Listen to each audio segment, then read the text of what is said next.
Welcome to Ubuntu Sports Podcast. Please don't forget to subscribe to the channel and like the video. We are talking about the world champions, the Springboks, up against the Barbarians today at 3 o'clock. It seems like Rassi's gone with quite a strong lineup, to be honest with you. I see Jesse Creel is on the field. I see Cheslin on the one wing. I see Apelele Fase. I see Sia Kolisi, Peter Steph Detroit. I see Jasper Visa. Like, he's gone with a very, very strong lineup. Like, we're playing against New Zealand already. Look, I don't blame him. The Barbarians are meant to be like a world 15 that's been put together, like the best players from all the other different countries that we play against, whether it be New Zealand, whether it be France, whether it be England, Australia, Argentina. So it'll be quite interesting to see how the boys do on their first game of the season against this World 15 called the Barbarians. I definitely feel that we're the best in the world.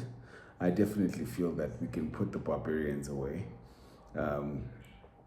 I definitely feel that we are going into this as favorites.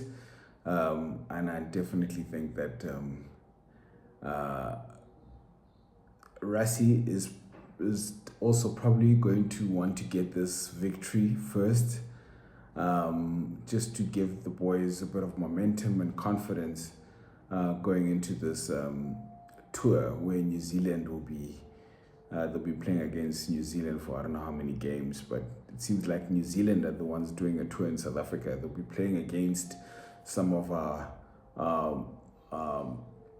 clubs like Stormers, like Bulls, I think the Lions, I think the Sharks as well.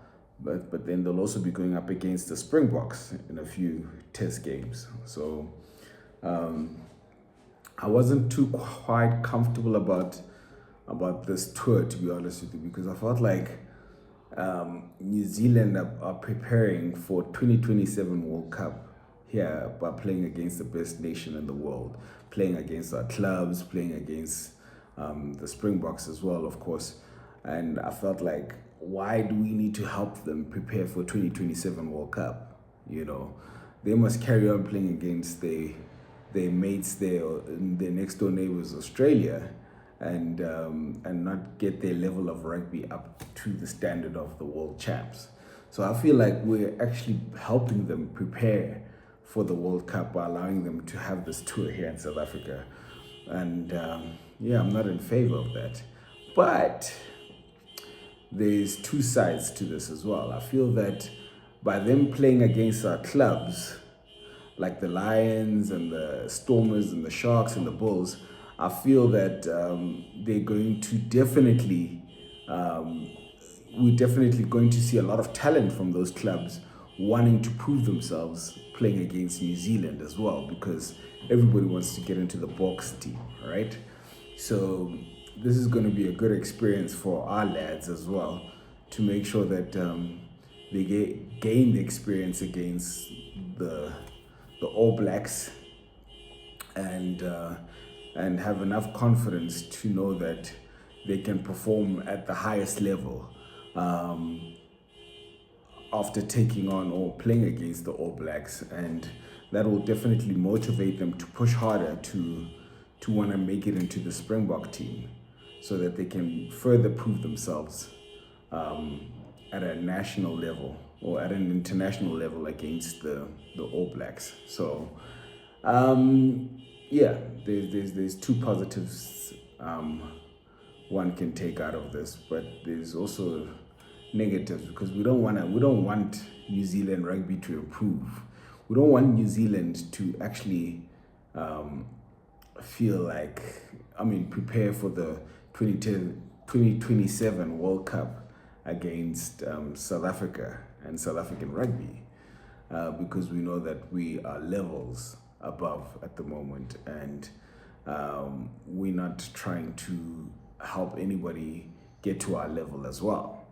So, but hey, it's going to be a good watch. It'll be a good test series against the Springboks, but it'll also be good entertainment and good rugby to watch over the weekends when they're playing against the clubs as well. So, looking forward to it. But first, we start with the Barbarians this afternoon.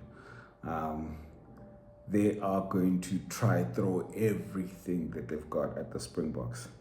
And we just need to do what we do best, and that is defend for our lives, but also catch them at some counter attacks and put some pressure, some high kicks into their 22, put some pressure on them, and just keep playing in their territory. And then we know that we're bound to see a gap somewhere and go for the try, and we can also capitalize on their mistakes once putting that pressure on them and holding them back in their 22.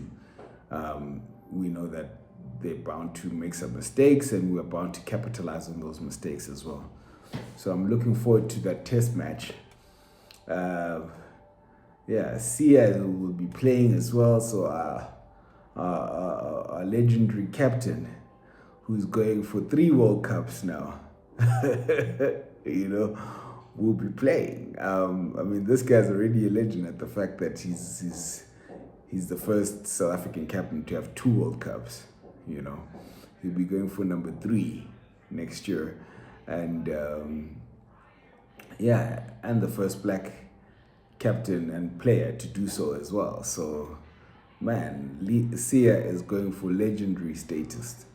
And we just need to get behind him, get behind the players, and make sure that we put away the Barbarians, and we get ready for the All Blacks, because we're not going to make it easy for them at all. In fact, I want us to embarrass them so that they actually regret having this tour in South Africa to try prepare for the 2027 World Cup. I've got no idea why we decided to do this and not still play the Rugby Championship, because at least you're playing against more countries. You're playing against New Zealand, you're playing against Australia, you're playing against Argentina. I don't know why we decided to not play that competition this year, because I think that's also great preparation for the 2027 World Cup next year. But anyway, I guess somebody thought it'd be a better marketing scheme and then way to make money just by allowing New Zealand to tour South Africa. So that's fine. We just have to bash them when they come and show them that South African rugby is superior and is the best in the world ever, and I'm okay with New Zealand not being great anymore, because oh my gosh, they terrorized us in their best years as well. They dominated for a very long time, and they were constantly smashing the Springboks. So I love South Africa dominating world rugby right now, and seeing that New Zealand are just our boys. They're just kids to us in the game now. We just walk over everything and show them that we are number 1 in the world, the Springboks. So looking forward to the game, and I'm pretty sure it's going to be a very good watch as well against the Barbarians.